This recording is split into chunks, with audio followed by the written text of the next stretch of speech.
In this video I will tell you how to delete unnecessary file. So first go to start button, press and then search temporary file. This option here, click, pop up window this on, and here you will see temporary files,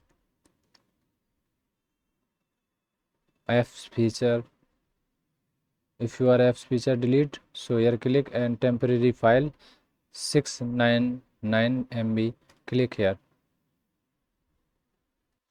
So scan complete and remove here before, click, check, uncheck.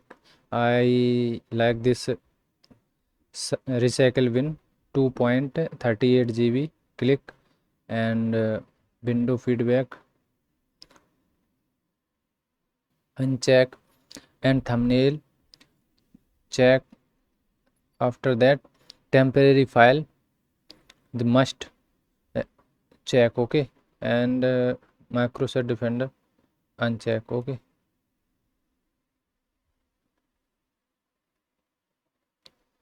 Total 2.40 GB, select okay, and remove file.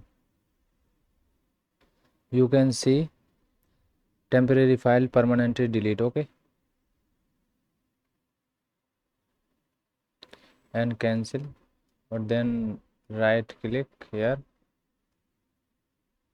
and delete.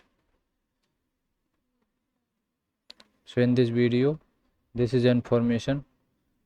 If you like so my video and channel, subscribe.